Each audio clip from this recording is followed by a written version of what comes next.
Can I invite all participants to sit down? We will be starting the webcast of the conclusions from the workshop on implementing strategies for engineering education in India towards 2025.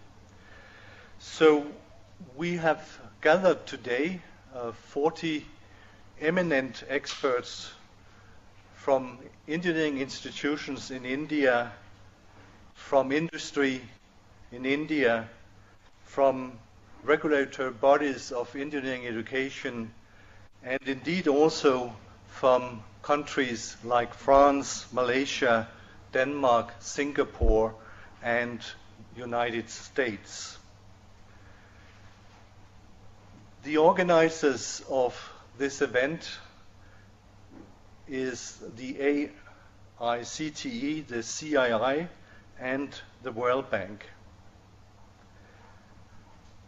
We have decided collectively as participants of this workshop to convene this as an annual event closely connected to the International Conference on Transformations in Engineering Education in India, which just took place here in Bangalore and will take place in Pune in January 2016. So I have the pleasure of inviting two of the participants to deliberate, and we would like to hear from what they learned from the discussions in the four themes that were central to the discussion today. So first theme was about strengthening governance, leadership, and management at engineering institutions. The second one on improving the quality of teaching, learning, and research. The third one on fostering stronger institute-industry collaboration. And finally, the fourth theme was on innovation and entrepreneurship in engineering education. So I would like to invite Dr. Ashok Shettar, Director of the College of Engineering, BVB in Hubli first, and then Dr. Venkatesh Valluri, President of Ingersoll Rand, from an industry perspective, secondly. Thank you.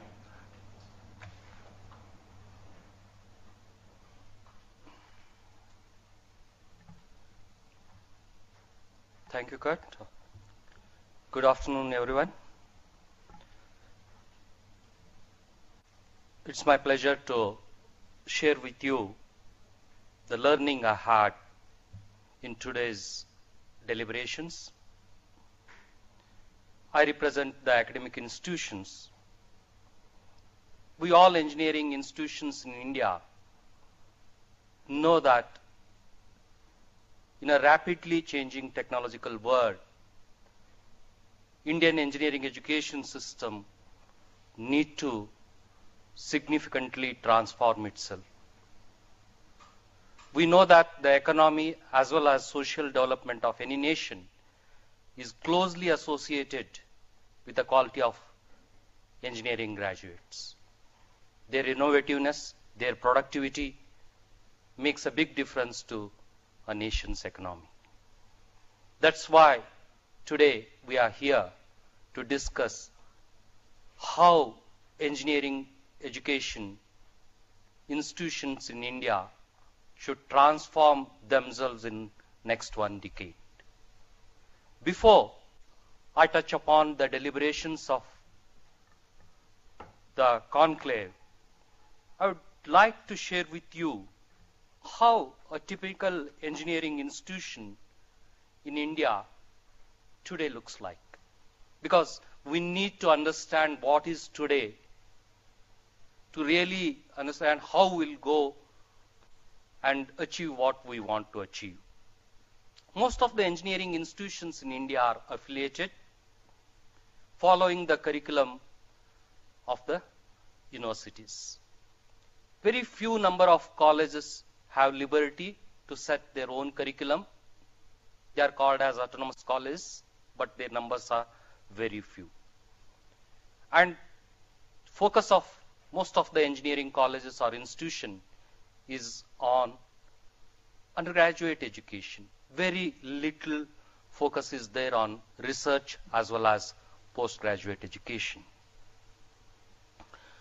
And there is also, lack of framework, educational framework for the curriculum design in our universities. What is happening is we keep on reviewing the existing syllabus. We forget the goal or the objectives we want to reach through this education. I can say that at present we lack any educational framework in our engineering education system.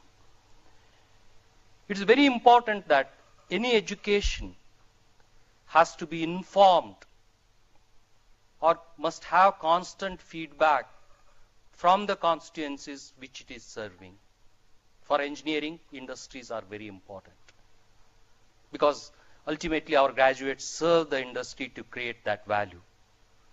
But unfortunately, our engineering education system has a very little interaction or very little engagement with the industry, I can say. Today, a very good accreditation system has come in. India has become signatory to the Washington Accord. And also, our accreditation system has adopted outcome-based education framework. But at present, I can only say that we consider accreditation as more of a format-filling process rather than a process which is required for improving our performance and delivering better value to our students. So we need to move away from this compliance mode to a more commitment mode, I can say. And most of our institutions are growing in isolation or operating in isolation. They say that every institution need to grow out of just teaching and research. They also become relevant to the region. So far we have failed to establish regional relevance wherever we exist. And the economy in the coming decade will depend a lot on the way how we grow our entrepreneurs, how we grow our innovation system. But there is no formal initiatives or strong initiatives from these institutions to take forward the entrepreneurship or innovation ecosystem to grow the economies of the region, economies of the state or the nation itself. With this snapshot, where really we want to be as an Indian engineering education institution, I would like to share with you.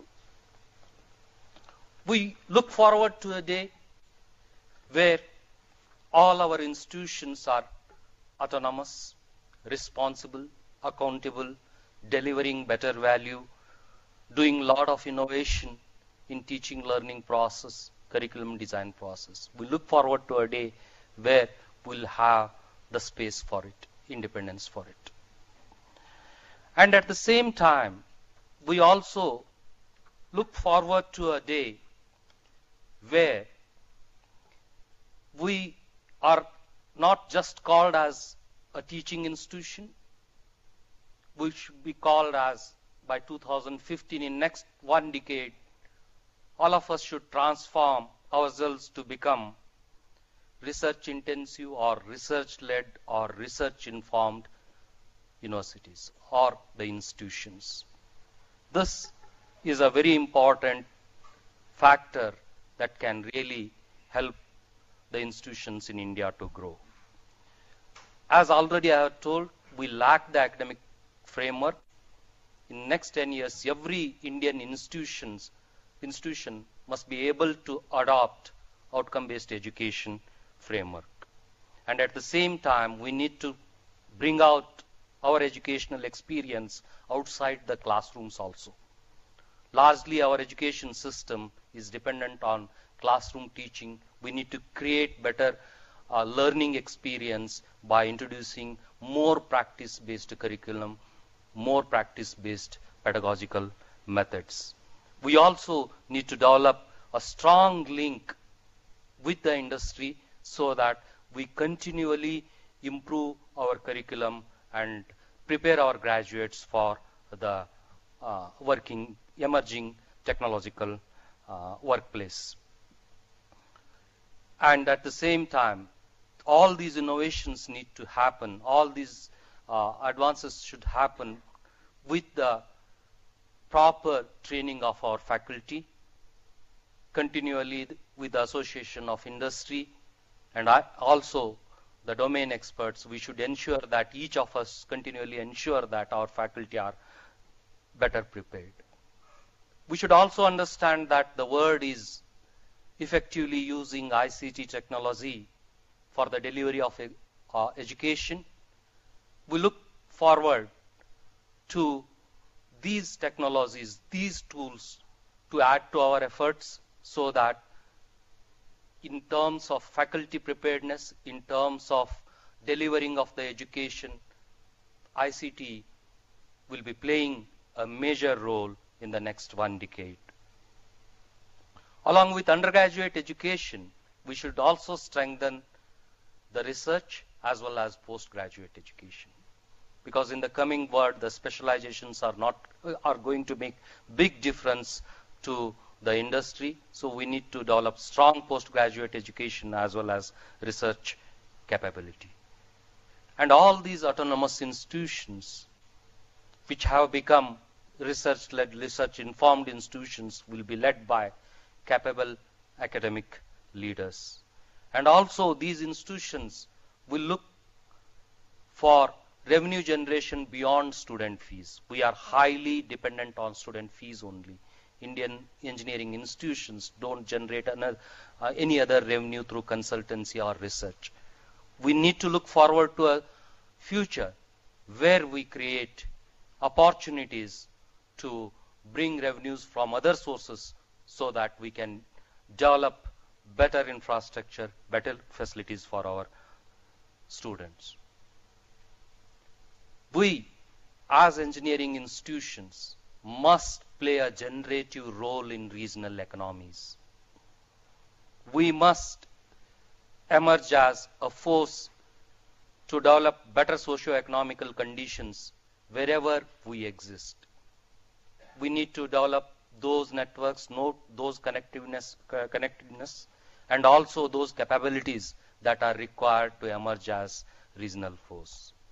And beyond teaching and research, we need to develop centers of excellence in each of these institutions so that these centers will contribute not only to the growth of the economy, but also to the growth of the society and social conditions. These are our aspirations. Based upon these aspirations and today's context, the experts here deliberated. Based upon their deliberation, what is that I learned and what is that I'm taking home, I would like to share with you. The whole deliberation agreed that autonomy of an institution or institutional autonomy is a very important step in going forward.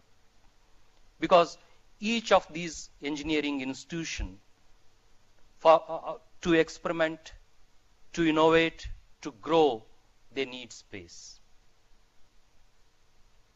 They need autonomy. The autonomy can be academic autonomy, financial autonomy, administrative autonomy. These autonomy will help the institution to raise their aspirations. We not only say that we need autonomy, we should also say that we will be more accountable when we get the autonomy. So there must be review of the process of granting of autonomy. There must be relook at the present rules so that we'll be able to reach that critical number. Today the discussions indicated that for India to really grow in terms of engineering education, we must reach at least 200 autonomous institutions per year. We must be able to come up with 200 autonomous institutions every year. That must become probably the national agenda. Otherwise, it won't happen. I would like to see one day our beloved Prime Minister Narendra Modi saying that the progress of education, engineering education in India will be measured through the number of institutions that are going to attain autonomy, because we are going to ensure that only the quality, qualified institutions are moving forward to autonomous status. So there is a serious need to look at our process and hasten that process. And also, while we take these institutions towards the status of autonomy, we need to ensure that they have proper academic framework in place. And all of us know that already National Board of Accreditation has accepted outcome-based education framework as the framework for engineering education. Slowly it has started percolating through our engineering education system, but still a lot need to be done. The colleges and the institution need to really understand the essence of outcome-based education, use it as a tool to collect the perception of the stakeholders, the perception of the industry, the perception of the society, and move forward to come up with a very innovative curriculum, a relevant curriculum, and different scientific pedagogical methods to create a better learning experience for our students. Lot of transformation need to happen in terms of curriculum design, in terms of pedagogy, the way in which we deliver education, in terms of assessment. All this can happen through a proper adaptation of outcome-based education framework. And while we are adopting this framework, industry must be an active partner in giving us a relevant feedback continuously. It is not just the framework that works.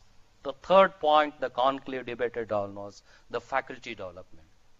Huge number of engineering colleges, almost close to 4,000 engineering colleges. Lakhs of faculty are needed. Lakhs of qualified, capable faculty are needed. And these faculty need to be developed very systematically and very scientifically. Not only in domain expertise, but also in pedagogical practices. Somehow in Indian engineering education system, the pedagogy training, the way I deliver education, the way I understand the student's need, the way I evaluate the student learning, that we have not covered. I mean, we really don't train our teachers in that direction. We need to ensure that pedagogy becomes a compulsory training in engineering education. Certification also happens for all the teachers. So along with the industry and the other experts, we should undertake domain training as well as the pedagogy training. One more point the conclave deliberated on and felt that that is very important is, in the coming years, if all these things have to happen, that is, these colleges emerge as autonomous colleges, make big difference in educational space, and at the same time we adopt a new framework in a real essence. If all these things have to happen, academic leadership is most important. Leadership in huge numbers, because we need almost 4,000 principals, and at the same time head of the programs across the colleges, head of the new initiatives. So unless we create the leaders in engineering education space, we'll never be able to take forward the transformation or reforms that we are planning. the national agencies, whether it is AICT or UGC, universities, the colleges, and the managements must ensure that there is a solid process in place to develop the academic leaders. With all this, still there will be a question in the minds of the stakeholders, whether it is the employer or the students, incoming students. I mean, how good a college is performing, how employers or how society perceives a college as. I mean, this is a kind of doubt that is always there in the minds of a society or in the minds of the students who are coming into our institutions. We need to develop a very credible rating agency or rating methodology or a rating procedure we need to develop. And there will be pros and cons of this process in the beginning. Many times these ratings will be questioned, but if we start, we'll definitely move towards the kind of maturity that is required. We need to come together, the industry, academia, and governmental agencies need to come together, develop a platform where a reliable transfer rating for these institutions is given so that the doubts in the minds of the stakeholders are cleared.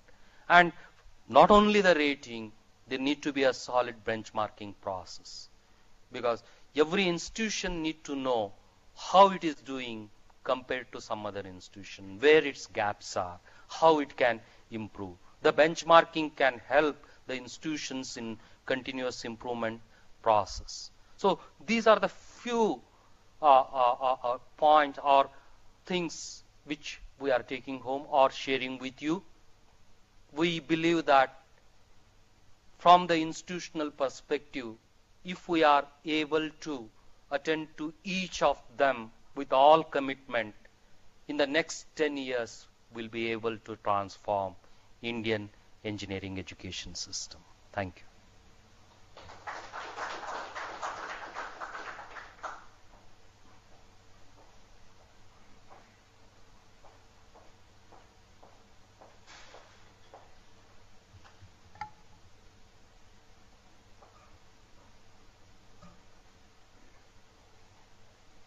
Good evening, everybody. I believe there are hundreds of people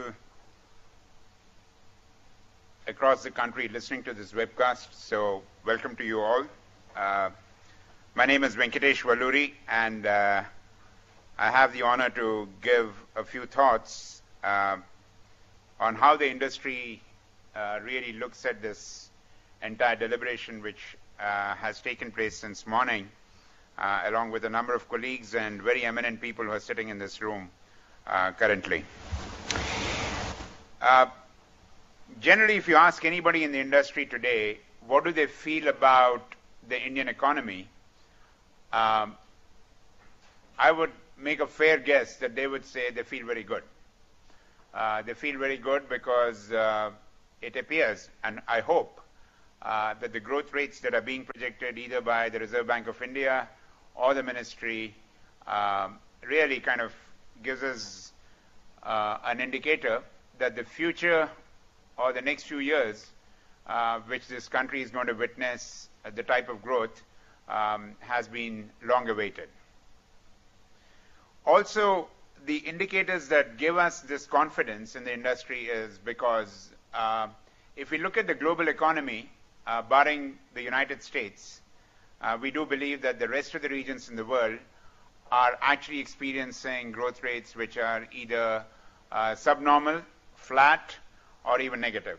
With the recent oil crisis, with problems in Russia, with the currency fluctuation in Brazil, with China's overcapacity and slowing growth rates, Europe kind of having or facing difficulties, it fundamentally drives the point that India is an extremely good place for us to drive the growth in the economy.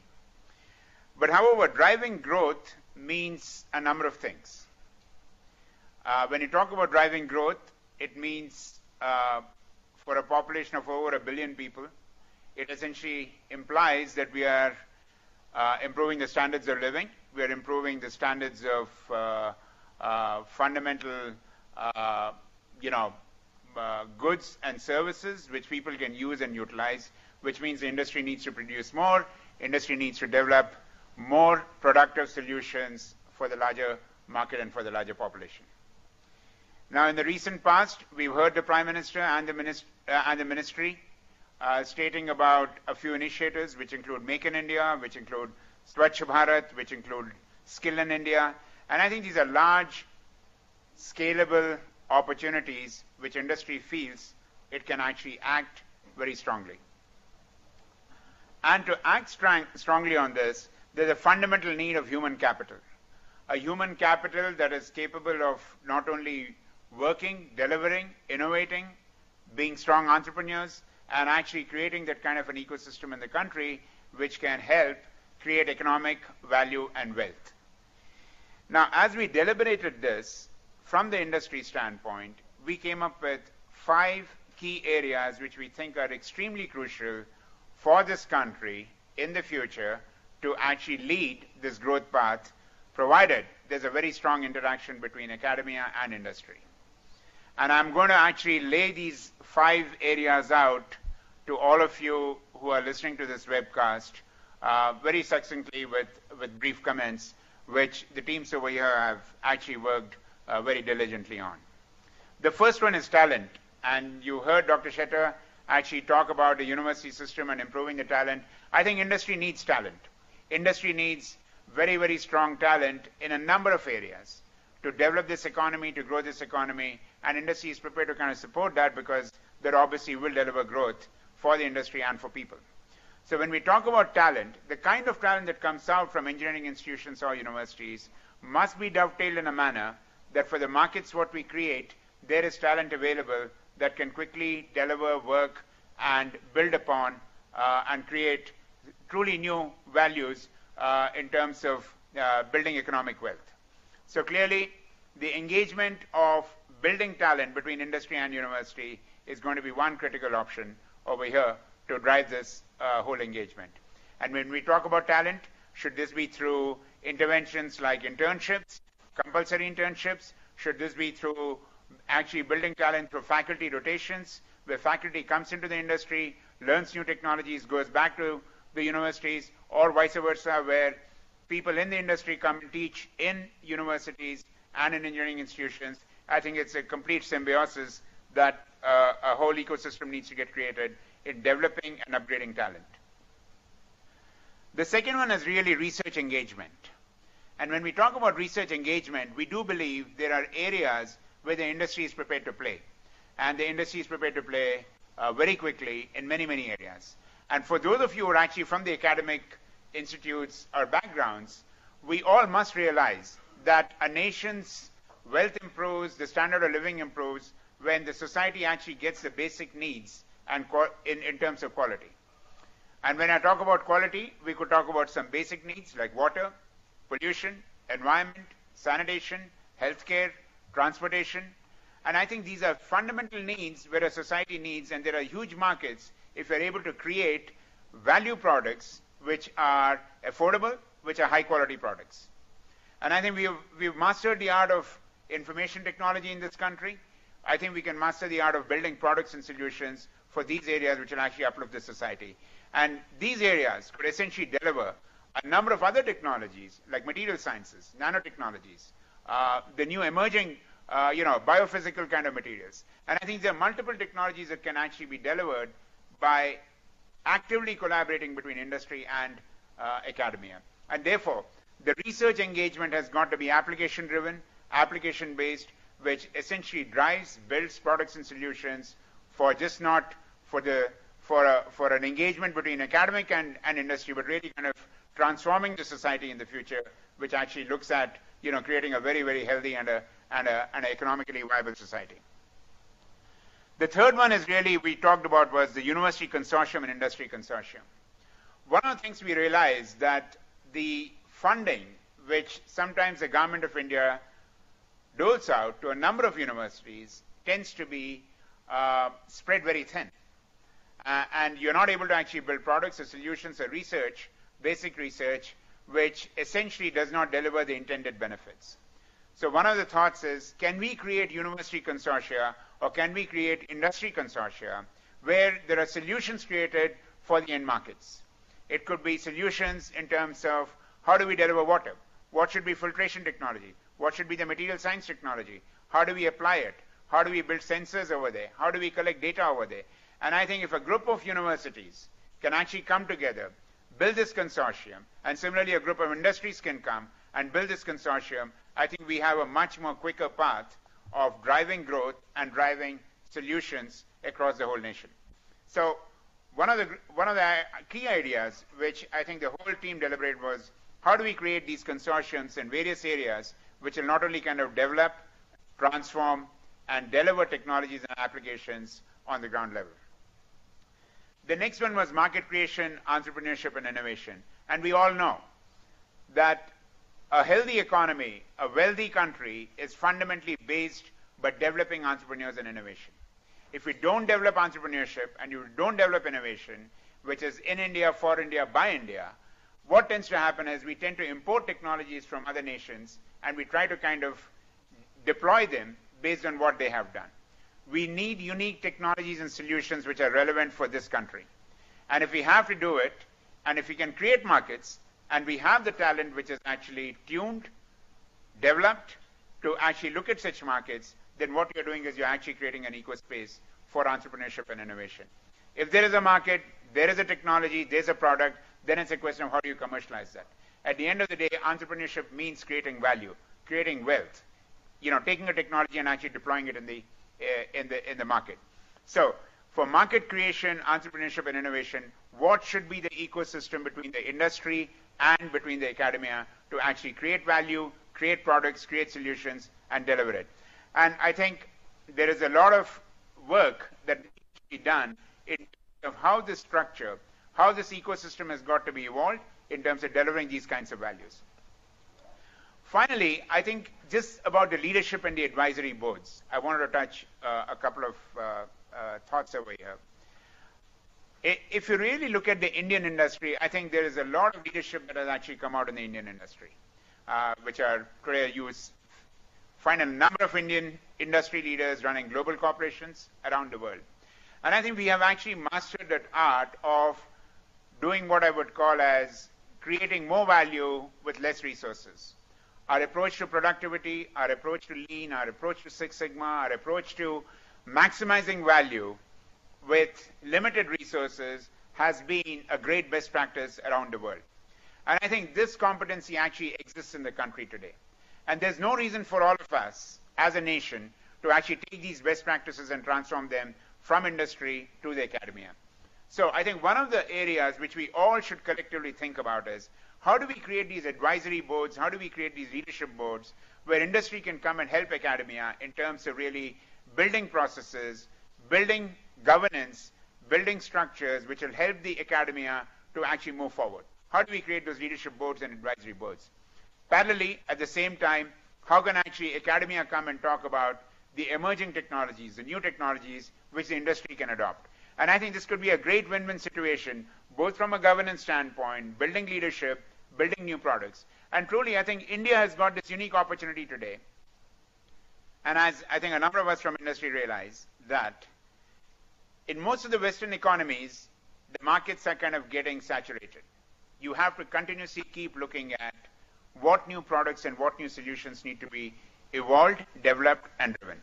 But as far as we are concerned, we've got many virgin markets. And these virgin markets, if you're able to create products and values at the right price points, we would be able to take the leadership not only in delivering products in India, but also delivering products across the world. So I think this symbiosis between university systems, our engineering institutions, and our industry can be truly a win-win proposition, just not for a country, but for the rest of the world. So that's really what the deliberation took place today. And I think we're all confident from the industry, from the academia. I think this is a great platform where we have come together, and we do seriously and confidently believe that this can be a turning point for India in terms of driving a number of product solutions by India in India. Thank you.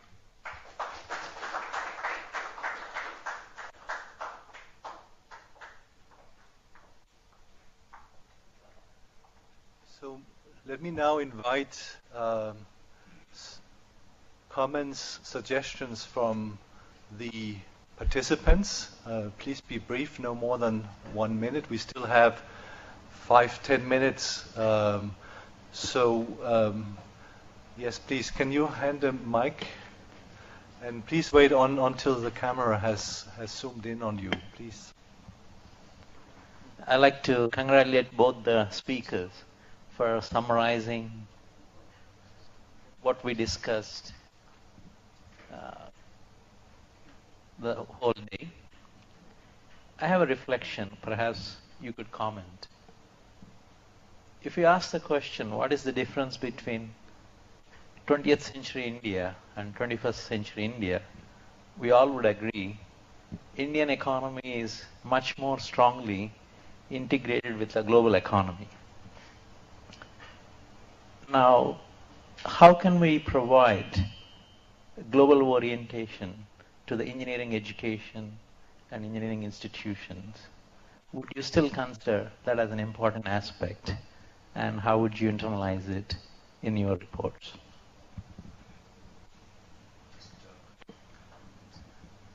Yes, we will take 1 or 2 questions Yeah, more, and then yeah. So please.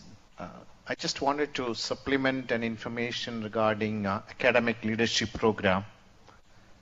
The All India Council for Technical Education and the UKT have jointly conducting an academic leadership program for about 250 academicians in this country, which spans about an year, in which the actual classroom learning is held in 3 slots over a period of 10 to 12 days, which includes a visit to UK also, which is being done by the Dudley College. But the number is only 250, which may have to be pegged up to a large number of maybe 5,000, which is the necessity of training people in the academic leadership. Thank you. So the young students and Indians today are very aspirational. I think few success stories exist, and since there are 3,900 odd colleges, I think scalability is one of the very important things. And the best practices of some of the institutes have to be immediately replicated elsewhere, and we have to work out model for that.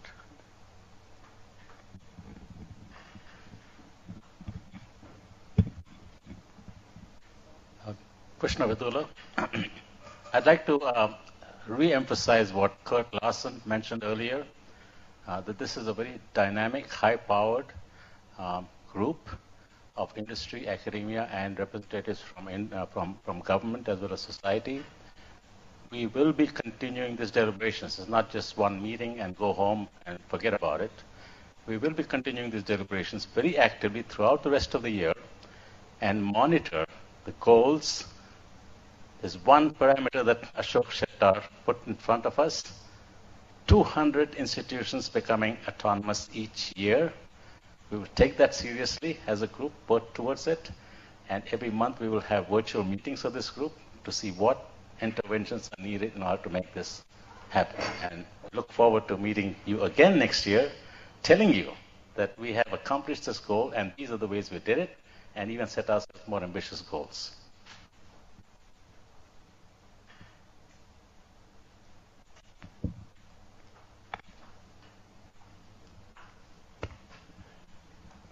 Currently, the engineering education in the country focuses on teaching.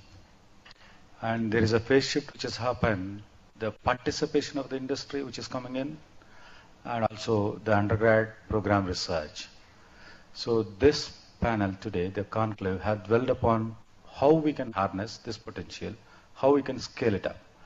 So these strategic points, goals, I think it will definitely help us and grow big and become a real, true autonomous institution towards to the aspirations of the engineering students in the country in the years to come.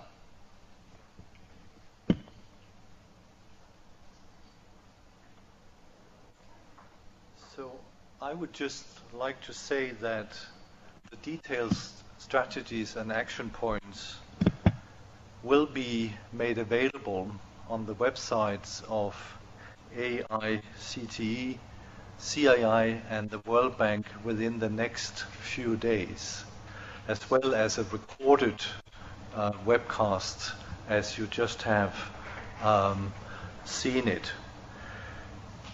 So the only thing I would like to say is a warm and heartfelt thank you to everybody. It has been a very interesting day, a lot of discussions, many excellent ideas. Now we need to work, all of us, from our different positions to work on the strategies, work on the action points. So thank you very much to everybody for sharing your ideas and for spending time here. Thank you very much.